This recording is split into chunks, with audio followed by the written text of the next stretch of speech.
श्री विष्णु पुराण तृतीय अंश का 13वां अध्याय। आभ्युदयिक श्राद्ध, प्रेतकर्म तथा श्राद्धादि का विचार। औरव बोले, पुत्र के उत्पन्न होने पर पिता को सचैल वस्त्रों सहित स्नान करना चाहिए। उसके पश्चात जातकर्म संस्कार और आभ्युदयिक श्राद्ध करने चाहिए। फिर तन्मय भाव से अनन्यचित होकर देवता और पितृगण के लिए क्रमशः दाईं और बाईं ओर बिठाकर दो दो ब्राह्मणों का पूजन करे और उन्हें भोजन करावे। हे राजन, पूर्व अथवा उत्तर की ओर मुख करके दधि, अक्षत और बद्री फल से बने हुए पिंडों को देवतीर्थ या प्रजापति तीर्थ से दान करे। हे पृथ्वीनाथ, इस आभ्युदयिक श्राद्ध से नांदीमुख नामक पितृगण प्रसन्न होते हैं। अतः सब प्रकार की अभिवृद्धि के समय पुरुषों को इसका अनुष्ठान करना चाहिए। कन्या और पुत्र के विवाह में, गृह प्रवेश में, बालकों के नामकरण तथा चूड़ाकर्म आदि संस्कारों, सीमंतोन्नयन संस्कार में और पुत्र आदि के मुख देखने के समय गृहस्थ पुरुष एकाग्रचित्त से नांदीमुख नामक पितृगण का पूजन करे। हे पृथ्वीपाल, आभ्युदयिक श्राद्ध में पितृपूजा का यह सनातन कर्म तुमको सुनाया। अब प्रेत क्रिया की विधि सुनो। बंधु बांधवों को चाहिए कि भली प्रकार स्नान कराने के अनंतर पुष्प मालाओं से विभूषित शव का गांव के बाहर दाह करें और फिर जलाशय में वस्त्र सहित स्नान कर दक्षिण मुख होकर यत्र तत्र स्थिता येत दमुकाय आदि वाक्य का उच्चारण करते हुए जलांजलि दें। तदनंतर गोधूली के समय तारामंडल के दिखने लगने पर ग्राम में प्रवेश करें और कटकर्म अशौच कृत्य संपन्न करके पृथ्वी पर तृणादि की शैया पर शयन करें। हे पृथ्वीपते, मृत पुरुष के लिए नित्य प्रति पृथ्वी पर पिंडदान करना चाहिए। और हे पुरुष श्रेष्ठ, केवल दिन के समय मांसहीन भात खाना चाहिए। अशौच काल में यदि ब्राह्मणों की इच्छा हो तो उन्हें भोजन कराना चाहिए, क्योंकि उस समय ब्राह्मण और बंधु वर्ग के भोजन करने से मृत जीव की तृप्ति होती है। अशौच के पहले तीसरे, सातवें अथवा 9वें दिन वस्त्र त्याग कर और बहिर्देश में स्नान करके तिलोदक दें। हे नृप, अशौच के चौथे दिन अस्थि चयन करना चाहिए। उसके अनंतर अपने सपिंड बंधुजनों के अंग स्पर्श किया जा सकता है। हे राजन, उस समय से समानोदक पुरुष चंदन और पुष्प धारण आदि क्रियाओं के सिवा पंचयज्ञ आदि और सब कर्म कर सकते हैं। भस्म और अस्थि चयन के अनंतर सपिंड पुरुषों द्वारा शैया और आसन का उपयोग तो किया जा सकता है, किंतु स्त्री संसर्ग नहीं किया जा सकता।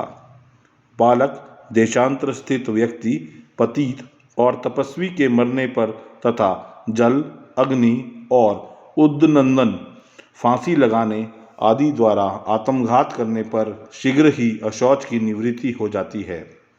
मृतक के कुटुंब का अन्न 10 दिन तक न खाना चाहिए तथा अशौच काल में दान, परिग्रह, होम और स्वाध्याय आदि कर्म भी ना करने चाहिए। यह 10 दिन का अशौच ब्राह्मण का है। क्षत्रिय का अशौच 12 दिन का और वैश्य का 15 दिन का रहता है तथा शूद्र की अशौच शुद्धि 1 मास में होती है।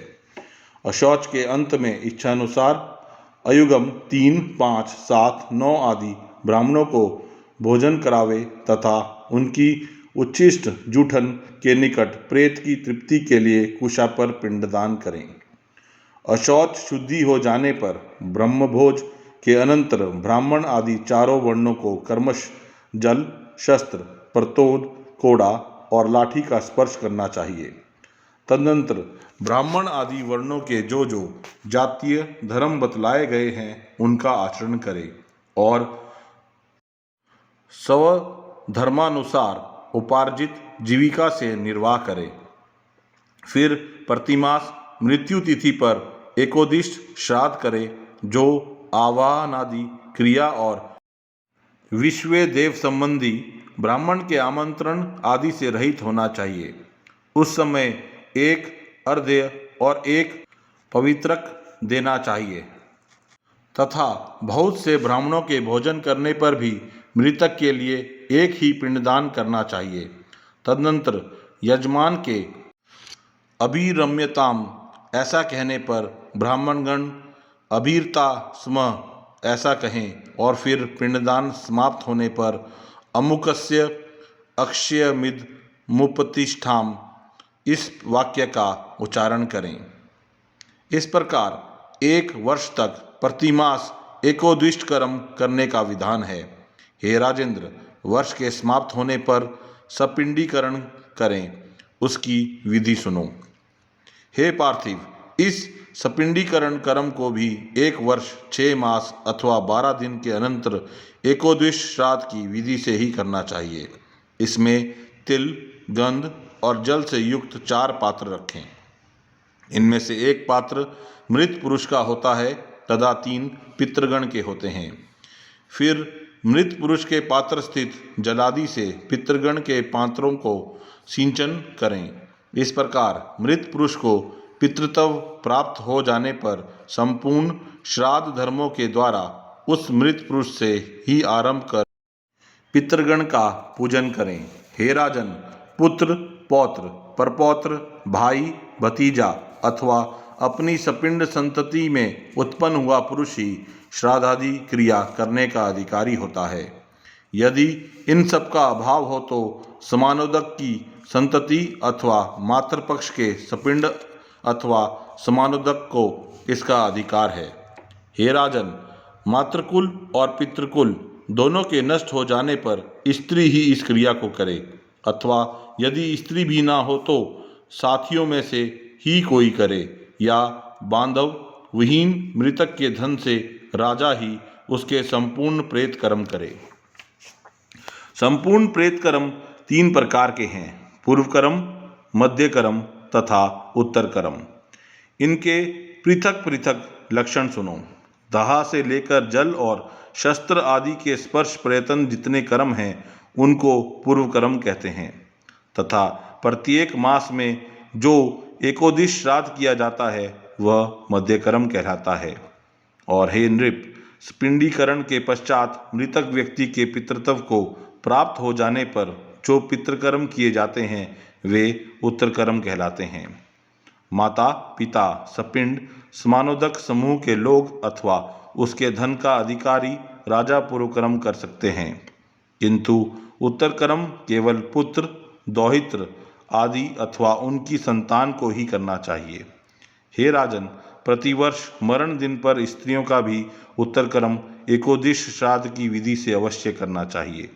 अतः हे अनद्य, उन उत्तर क्रियाओं को जिस जिस विधि से करना चाहिए वह सुनो। यह था श्री विष्णु पुराण के 3 अंश का 13वां अध्याय।